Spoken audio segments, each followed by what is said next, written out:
After Michael, my grandfather-in-law, fell in the garden and hurt his leg, we decided to keep him resting in bed just to be safe. He's 82 now, and though the injury wasn't serious, we didn't want to take chances. But instead of sympathy or concern, my mother-in-law seemed annoyed.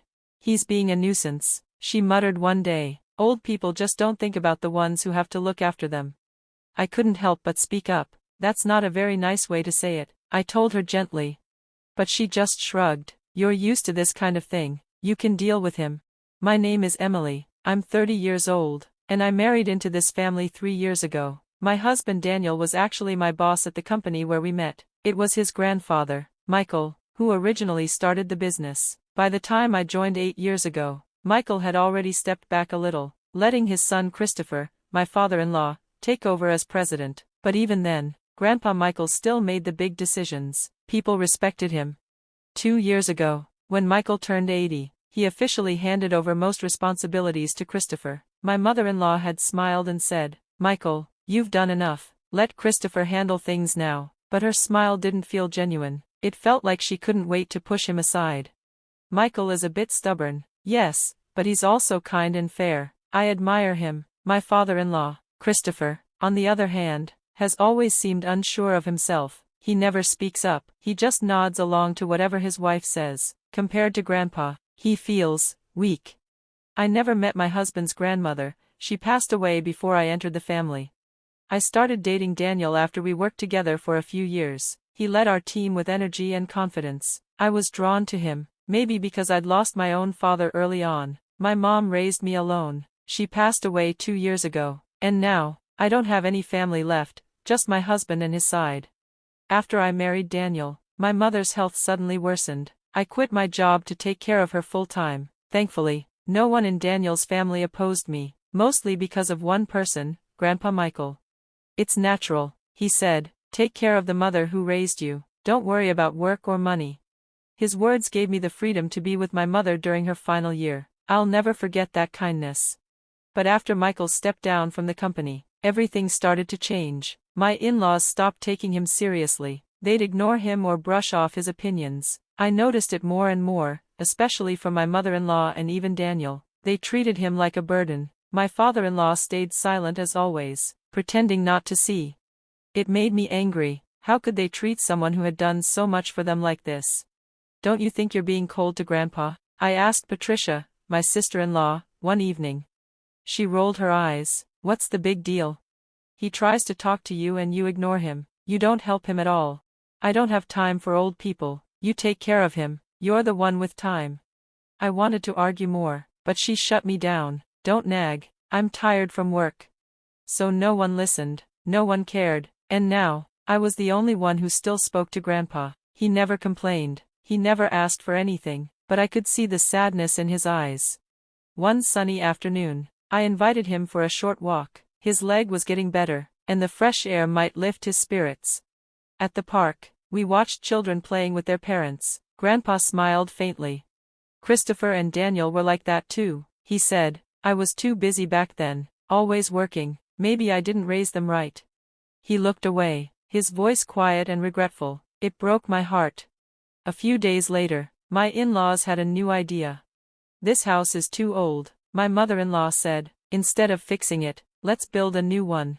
A barrier-free home would be better," my father-in-law added. "It'll be safer for Michael too. We'll put his room in the center," she said, "so it'll be easy for everyone to check on him." Then, of course, they turned to Grandpa for the money. "If it's a house for all of us," Grandpa said kindly, "I'll pay for it. Talk to Mr. Jones." My mother-in-law beamed. "Thanks, Michael, you're always so generous." It seemed like they were only nice when they needed something. Mr. Jones was the company's lawyer and the one who managed Michael's personal money. Grandpa trusted him deeply, more than anyone else. I think, he was kind and respectful, and he always checked in on Grandpa's health. Things moved quickly with the house. My in-laws seemed excited, flipping through design magazines and discussing colors and furniture, but I wasn't included in those talks. I hoped, at least, that Grandpa would finally be cared for properly in the new home. Then came the shock. Grandpa had a debt of $1.82 million. What? Years ago, he had co-signed a loan for a friend's company, That company went bankrupt, and now, the debt fell on him. Is the house safe? I asked. It's fine, Patricia said. The contract is in the president's name. I blinked. Wait, the house is in Christopher's name? Of course, my mother-in-law said, smiling. It was easier that way. I felt sick. Grandpa paid for everything, yet they put the house under Christopher's name, and now that he was in debt, they had no intention of helping him. That debt is his fault, Patricia said. It has nothing to do with us. I stayed quiet, because Grandpa said nothing, but deep inside, I was angry and confused. After that, Grandpa began to change. Who are you calling Grandpa? I'm 50, he snapped at me one afternoon. You can't talk to me like that. I froze. Sorry, it's Emily. But it kept happening. He called me Patricia. He forgot he'd eaten. He became suspicious and irritable. I worried it might be the stress of the debt, or maybe the way his family was treating him, like he didn't matter anymore. I tried to get him to see a doctor, but he refused.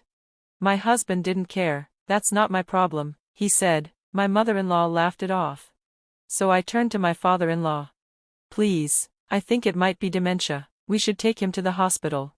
But what if people find out, he whispered, that the former chairman has dementia? There are medications now. We can slow it down. No need to rush. Just keep an eye on him, okay? You're here, after all. It was like no one wanted to deal with it, just me. One day, when I gently tried to take Grandpa outside again, he pushed my hand away. Where are you taking me? I don't know you. Are you trying to trick me? My eyes stung. This kind, proud man who once protected me, now looked at me like a stranger. And in the corner, my mother-in-law chuckled. Well, even if he used to be chairman, that's all in the past. Everything belongs to Christopher now. That's when I realized, maybe they never cared about Michael at all, not truly, not beyond his money and what he could give them. And now, when he needed them most, they were gone. But I wouldn't be. Even if I was the only one. At first, I didn't know he had heard everything. He'll forget everything soon anyway, my mother-in-law had said coldly. He'll start wandering around and drooling. Just thinking about it gives me the creeps. He's nothing but a burden now. I was stunned. How can you say that? Grandpa gave everything to this family. He worked hard his whole life. Her words cut deep. I was angry, and I was heartbroken. But Grandpa just smiled, calm as ever. She laughed mockingly. See? He doesn't even understand what we're saying. Patricia. I snapped at her, unable to hide my fury anymore. But I still had a small sliver of hope. The new house was almost finished, and Grandpa had built it himself.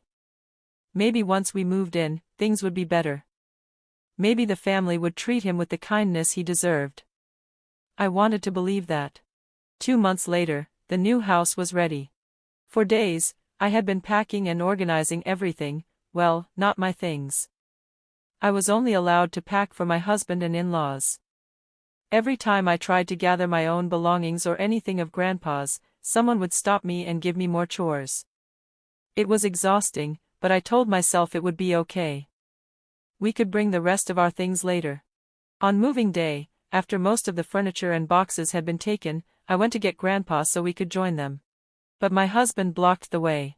You and Grandpa can stay here, he said casually. What are you talking about? We don't need extra baggage in the new house. You and Grandpa will live here now. Also, I'm handing you Grandpa's debt. You can at least be a housekeeper or something. Let's go, he told my mother-in-law. Coming, she replied cheerfully. Good luck paying off all the debt and looking after the old man, he added before walking away. And just like that, they were gone. I stood frozen. I couldn't believe what had just happened. They had abandoned us. Not just me, but Grandpa too. It was cruel beyond anything I had imagined. I slowly walked to the back room. I didn't mind taking care of Grandpa. I had always been willing. But now, how was I supposed to tell him what just happened? Before I could even call out, he turned around.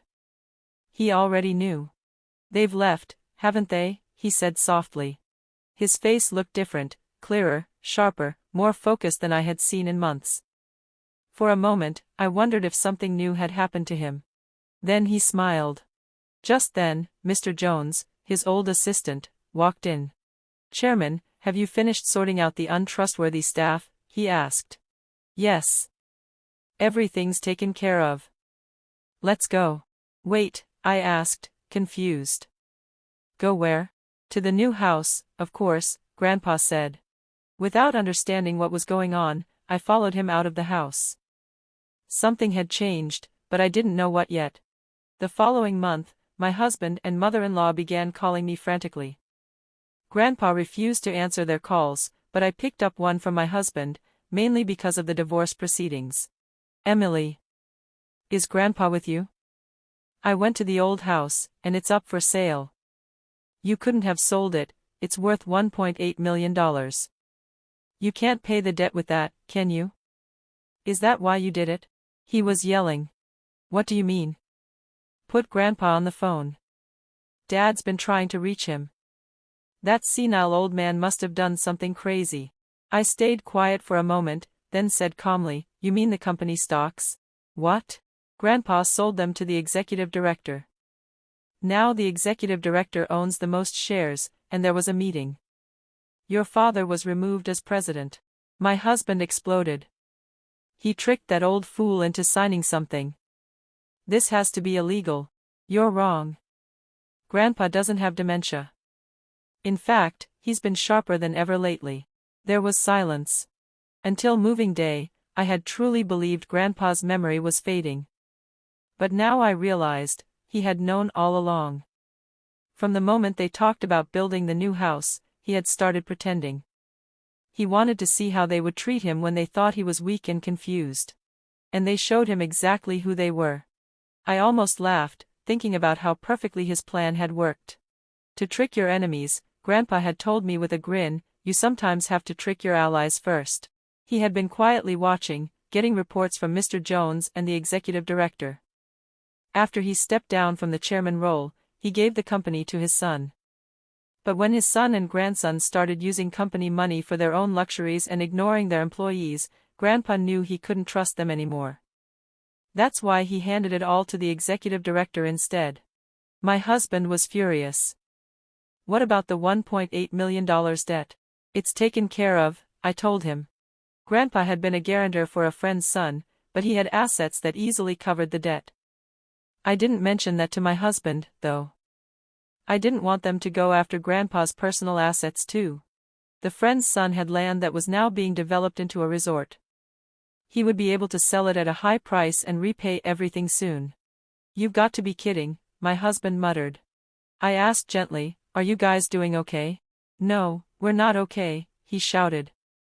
"Dad and I were kicked out of the company. What are we supposed to do now?" I didn't respond right away, so he continued. "There's also the house." "Wait, what about the house?" "Oh, you didn't know?" I said.